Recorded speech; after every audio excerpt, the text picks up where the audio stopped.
Sejam bem-vindos, eu sou a Patrícia Vieira e esse é o IC Entrevista. Hoje a gente vai conversar sobre um assunto que está em alta em todo o Brasil, que é o rol taxativo. E para isso nós estamos recebendo a Verlaine Maturana, que é advogada no escritório SPIM Advocacia e Consultoria. Tudo bem, Verlaine? Tudo bem, Patrícia, muito obrigada pela oportunidade de estar aqui debatendo um pouquinho e explicando as questões, né, a partir da decisão que vem a ser esse rol taxativo. Correto, obrigada por aceitar nosso convite, estamos muito felizes com a tua presença para a gente poder aí esclarecer para as pessoas um assunto aí que vem gerando tanta dúvida.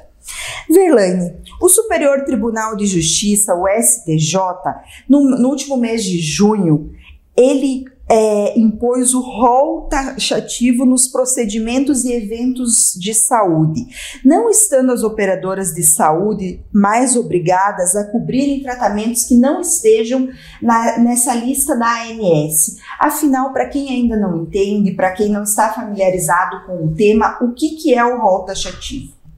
Então, o rol taxativo, só fazendo um retrospecto, desde quando foi editada a Lei dos Planos de Saúde, lá em 98, ela já trazia no seu texto a questão do rol, de ter um rol de cobertura de procedimentos e eventos de saúde.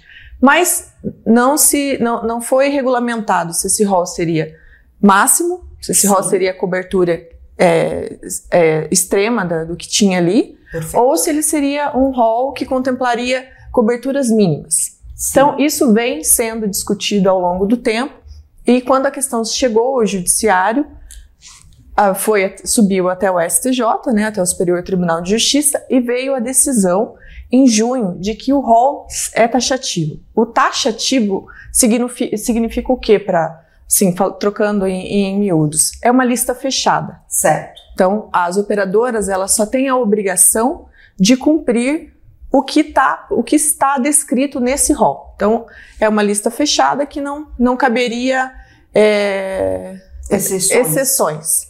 Mas cabe exceções porque o rol ele é taxativo mitigado. Então, a decisão ela trouxe algumas exceções, algumas formas de se conseguir brechas para decisões fora do rol. Perfeito. E na prática, o que muda com esse rol? Uma das coisas que mais mudam é a autonomia do médico do paciente. Porque assim, hoje existem tratamentos principalmente para doenças graves, doenças que necessitam de medicamentos de alto custo, doenças autoimunes, por exemplo, ou outros tipos de doenças, que necessitam de procedimentos e de tratamentos, por exemplo, os medicamentos de alto custo. E o que acontece? O médico, ele acaba decidindo por uma terapia ou um tratamento que ele acha, que ele acredita, ou que ele estudou, que ele fundamentou para aquilo, e que seria a melhor opção para o paciente. Com uma lista fechada, o médico deixa de ter essa autonomia de usar os medicamentos que estão no mercado, que são registrados pela Anvisa, para ter que usar aquilo que a lista oferece para ele. Então, assim, ele passa a não ter a autonomia de escolher com o paciente e tem que acabar escolhendo aquilo que a lista oferece para ele, que nem sempre é a melhor opção. Perfeito. E as pessoas, os usuários de plano de saúde de uma maneira geral, eles estão preocupados. Existe motivo para essa preocupação? Existe motivo sim. Por quê? O que acontece? Como julgava-se antes dessa decisão, praticamente todos os tribunais seguiam o entendimento de que seria exemplificativo, ou seja, eu teria uma cobertura mínima. Aquela lista da ANS, ela seria o piso e não um teto. Então, sendo coberturas mínimas, eu poderia trabalhar fora daquela lista. Correto. Então, os tribunais acabavam dando as decisões por considerar exemplificativo. Sim. A partir dessa decisão, não é mais tão fácil assim. Porque o que acontece? Alguns tribunais já vêm julgando de forma diferente. Sim. Porque entendem que que a decisão do STJ pacificou o entendimento de que é uma lista fechada. Então, fora daquela lista, não entra nada. Não entra nada.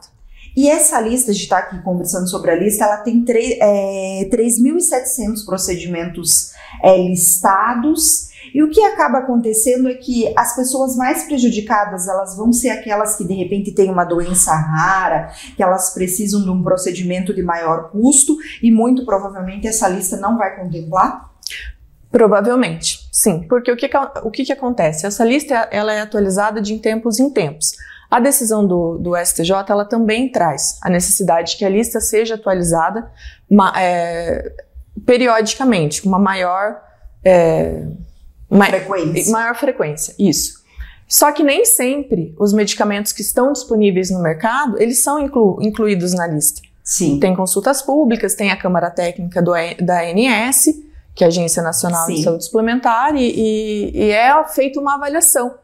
Mas às vezes o medicamento que está disponível, que é um medicamento seguro, é um procedimento seguro, que tem registro na Anvisa e que já é utilizado, ele não é incluído na lista.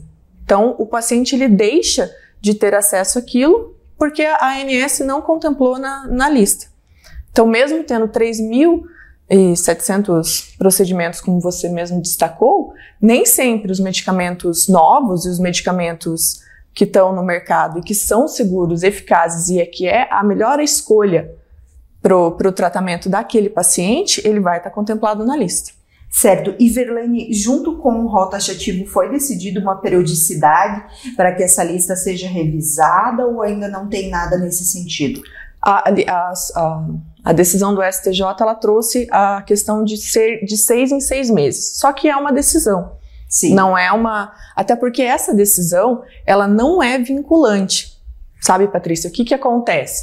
Ela não vinculou os tribunais. Sim. Ela é uma decisão que foi dada num caso concreto, ela pacificou o entendimento do STJ, mas ela não vinculou os tribunais. Correto. Por isso que a maioria dos tribunais vem entendendo, ainda que o rol é exemplificativo, certo, como é o caso do Tribunal de Justiça do Paraná.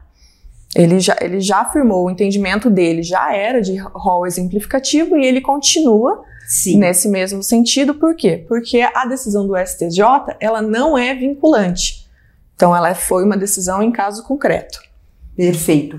E agora as pessoas que porventura elas precisem de outro tratamento, os planos de saúde, eles já têm essa autonomia, eles já começam a negociar um outro tipo de plano que contemple ou uma negociação individual? É possível fazer isso? Então, essa possibilidade ela foi aventada durante a decisão, mas certo, assim, nós não temos ainda nenhuma regulamentação, nenhuma diretriz de como vai ser esse aditivo, quanto vai custar, como que vai ser oferecido, porque veja, são medicamentos e procedimentos de alto custo. Então, quanto vale isso? Qual é o valor disso, né? Pro plano de saúde, quanto isso vai chegar para o consumidor? Qual seria o reajuste, qual seria o preço de um aditivo para se ter uma cobertura de uma doença rara? Sim. Ou uma doença autoimune, ou um procedimento que cubra algum evento de saúde raro ou grave? E assim, qual é a vantagem que isso vai trazer para o consumidor? Como que isso vai ser regulamentado? É uma possibilidade, mas ainda não se tem nada, nenhuma diretriz, nem nada. É algo ainda muito novo, né? Muito novo, muito recente. Nesse momento, para as pessoas que porventura que estejam nos assistindo e que elas tenham algum problema relacionado a isso, fui procurar meu plano de saúde, eles não aceitaram, eu tenho uma doença, preciso de um procedimento, preciso de uma medicação X. Eles não aceitaram. A pessoa deve procurar a justiça? Ela deve procurar um advogado. Para quê? Porque o que acontece hoje? Hoje, o que mudou muito é a justificativa médica. Certo. Então, assim, o fundamento que aquilo que vai ser utilizado no tratamento. Por que ele está escolhendo aquele tratamento e a fundamentação jurídica para se conseguir esse procedimento ou esse medicamento. Mas sim, ainda se deve procurar justiça, porque as negativas elas continuam vindo, sim, muitas vezes é uma resposta automática, porque não está contemplado no rol da ANS, então aquilo não foi auditado, aquilo não foi avaliado realmente se o custo-benefício daquela medicação, e sim, os pacientes devem buscar os seus direitos perante a justiça, sim. Perfeito, e para aqueles também que estão nos assistindo e querem uma consultoria sua, aqui a gente deu uma breve, é um assunto que rende muito, a gente, no nosso curto período de tempo, a gente conseguiu aí abordar algumas questões que estão sendo discutidas, mas para quem quer mais informação, como que eles encontram você, como que eles encontram o escritório? Podem acessar o site, que é o www.spmadvogados.com.br, ou o meu Instagram, estou disponível, pode mandar mensagem, não tem problema, a gente responde assim que, né, conforme a demanda, mas é o @VerlaineMaturano. Só me procurar no Instagram lá, que vai estar disponível, pode mandar mensagem, não tem problema. Tá certo, Verlaine, obrigada pelas informações, por conversar um pouquinho com a gente aqui sobre esse assunto que é tão importante, que afinal uma boa parcela da população brasileira utiliza plano de saúde, e é um assunto, né, que diz respeito a todo mundo.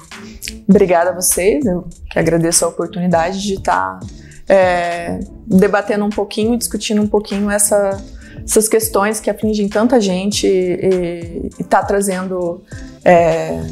está impactando na vida do usuário. Sim, com certeza, um esclarecimento, e que posteriormente a gente possa ter outras conversas no momento em que as coisas já estejam mais esclarecidas. Mais concretas. Obrigada. Muito obrigada. Obrigada a você. Se gostou da entrevista, curta. Se quer assistir outras entrevistas como essa, siga o nosso canal. E se querem nos ajudar a fazer o IC, deixe aqui embaixo nos comentários as suas sugestões de entrevista. Até a próxima. Tchau, tchau.